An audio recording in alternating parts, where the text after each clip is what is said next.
Transtornos invasivos do desenvolvimento, TID. Que problemas são esses? Que pessoas são essas? São pessoas que vão apresentar prejuízos severos e invasivos em diversas áreas do desenvolvimento. Quais são eles? Habilidades de comunicação. Segundo, presença de comportamento, interesses e atividades estereotipadas. Terceiro, habilidades de interação social recíproca. Mas quem são? Ou sobre quem estamos falando? Quais são os tipos de transtornos invasivos de desenvolvimento? Nós temos 5 tipos. 1. Transtorno autista. 2. Transtorno de Rett. 3. Transtorno desintegrativo da infância. 4. Transtorno de Asperger. E o quinto, último, é o transtorno invasivo do desenvolvimento sem outras especificações, o que nós chamamos de TID-SOI. Agora nós vamos ver a diferença entre esses diversos transtornos invasivos do desenvolvimento. Nós vamos falar agora do diagnóstico diferencial. Vamos então. O transtorno de Rett, a gente só observa nas meninas. Não encontramos transtorno de Rett em meninos.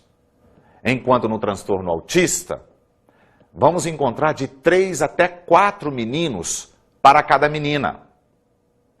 Não sabemos por quê, mas no transtorno autista, a ocorrência é muito maior em meninos do que em meninas. No transtorno de Rett, nós observamos uma desaceleração do crescimento craniano. A menina nasce aparentemente normal, vai crescendo, mas ali pelo 6º, 8º, 10º mês de vida, ela continua crescendo no seu corpo, mas a cabeça, ou seja, o crânio, não cresce na proporção. Observamos também uma perda das habilidades manuais adquiridas anteriormente. A menina aparece com o reflexo de preensão, ela pega objetos, etc. lá no começo, e ela vai perdendo isto vagarosamente.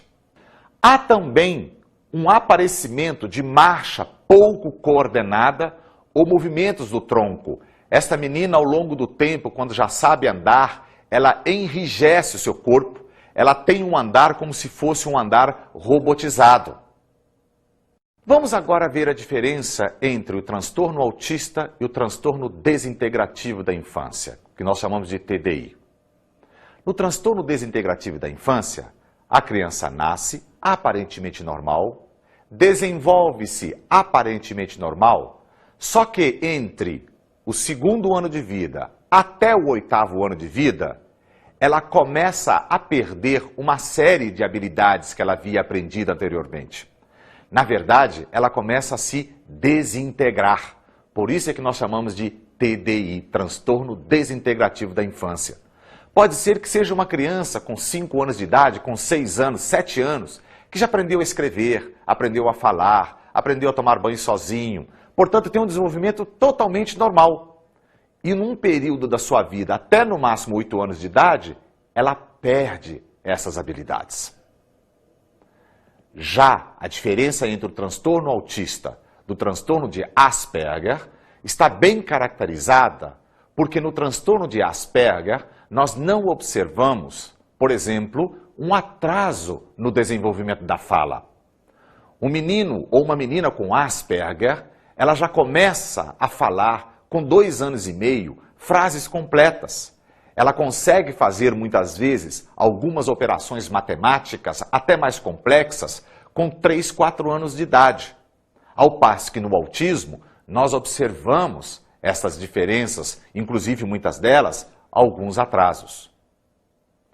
Já a diferença entre o transtorno autista para os transtornos invasivos do desenvolvimento, sem outras especificações, aquele que nós chamamos de TID-SOI, se caracteriza por uma criança que, lá no TID-SOI, a criança tem um pouquinho de autismo, mas a gente não observa um conjunto de sintomas que você pode fechar o diagnóstico.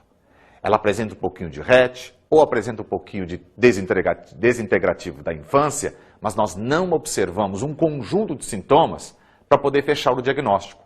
Quando, então, o profissional está um pouquinho inseguro, porque apresenta uma série de sintomas de vários desses transtornos invasivos, mas eles não são suficientes para fechar um diagnóstico preciso, então nós usamos o transtorno invasivo de desenvolvimento sem outras especificações. Vamos agora definir transtorno por transtorno. E nós vamos começar pelo transtorno autista. O transtorno autista é uma síndrome. Portanto, o autismo é uma síndrome e que está presente desde o nascimento, desde que a pessoa nasce. E ele é caracterizado por respostas anormais a estímulos auditivos ou visuais. E também por problemas graves quanto à compreensão da linguagem falada. Ele apresenta também uma incapacidade na utilização social, tanto da linguagem verbal quanto da linguagem corpórea. Ele apresenta também problemas muito graves de relacionamento social antes dos 5 anos de idade. A inteligência varia muito de subnormal, anormal ou até acima da normalidade. Nós observamos que 70%, cerca de 70% das pessoas com autismo apresentam também um retardo do desenvolvimento neuropsicomotor. Não desenvolvem a fala, têm dificuldades de se tornarem, por exemplo, independentes, etc. Depois nós vamos encontrar cerca de 20% de pessoas com autismo que podem ter e até têm uma inteligência dentro dos padrões de normalidade, mas muitos deles, quando não estimulados, não educados para isso, não vão saber usar essa inteligência normal que têm. E aí, nós vamos encontrar um terceiro grupo, que perfazem no máximo 10% do grupo dos autistas, que podem apresentar uma inteligência acima da normalidade. Só que essa inteligência, ela não é generalizada. Nós vamos encontrar algumas pessoas com autismo, por exemplo, que têm uma memória fantástica de calendário, ou apresentam operações matemáticas fantásticas. Alguns aprendem a ler de cabeça para baixo, outros aprendem inclusive a ler outras línguas e falar outras línguas sem que alguém lhes ensine, mas alguns desses são dependentes para tomar banho. Alguns de vocês alunos já viram aquele filme chamado Rain Man, com Dustin Hoffman e Tom Cruise. Ali nós temos um exemplo clarinho do que é um autismo, que nós vamos chamar de autismo de alto funcionamento. Este grupinho que apresenta algumas capacidades bem específicas do desenvolvimento.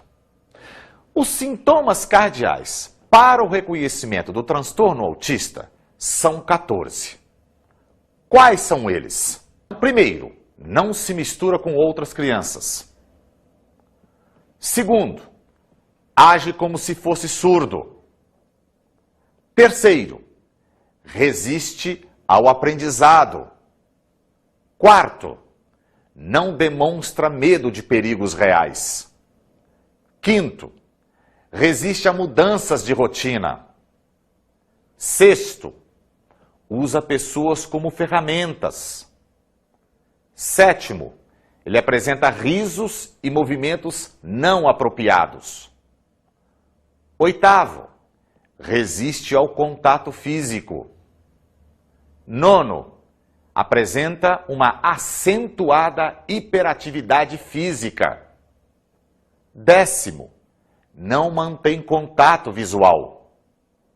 11º, apego não apropriado a objetos. 12º, gira objetos de maneira bizarra e peculiar. 13º, às vezes é agressivo e destrutivo. E 14º, modo e comportamento indiferente e arredio.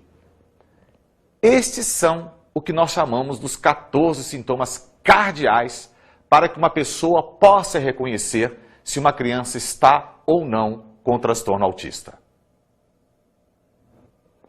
Para que uma criança tenha, então, um autismo, para que você, mãe, para que você, aluno, reconheça se aquele menino ou menina está com autismo, você pega, então, esses 14 sintomas e, se ele tiver 2 ou 3 destes, até 4, vamos lembrar que ele poderia ter alguns comportamentos de autismo, mas não podemos dizer que ele tem autismo. A partir dos 5, 6, 7 sintomas que ele apresentar, desses que vimos, então já podemos afirmar que essa criança está com autismo. Para que vocês, alunos, tenham uma ideia mais clara sobre o que nós estamos falando,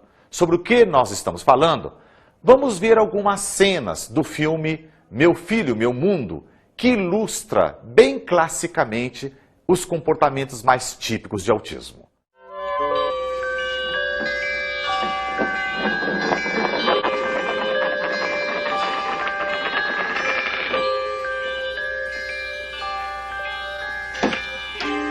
Suze, I think I found something. What? I'm not sure. I picked this up from the University Medical Library. Who does this sound like? Antisocial and aloof patterns of activity. No verbal communication. Appears blind and deaf at times. Hypnotic preoccupation with spinning, rocking, and repetitive movements. The appearance of looking through people. What are you saying? Autism. All the descriptions fit. Brain damage? Is that what you mean? I mean, all the descriptions fit Ron as an autistic child. No. You're just guessing, Barry.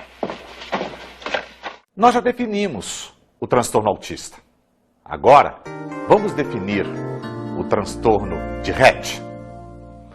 O transtorno de Rett apresenta um desenvolvimento de múltiplos déficits específicos após um período de funcionamento normal durante os primeiros meses de vida. Ou seja, a menina com Rett, ela quando nasce, ela apresenta aparentemente um desenvolvimento normal. Depois é que ela começa a apresentar esta série de déficits ao longo da sua vida. Além disso, o crescimento craniano se desacelera entre os 5 e os 48 meses de idade. Ela também apresenta uma perda de habilidades voluntárias que anteriormente ela tinha adquirida, por exemplo, das mãos. Também apresenta um desenvolvimento subsequente de movimentos estereotipados característicos. Por exemplo, a menina Rett apresenta uns movimentos de mãos como se fosse de lavar as mãos. Ela está o tempo todo com este movimento ou com este movimento. E por quê? Porque ela vai perdendo as habilidades. Ela poderia, por exemplo, anteriormente pegar numa colher e se alimentar. Depois que ela vai adquirindo esses movimentos típicos, ela vai perdendo também estas habilidades. Ela apresenta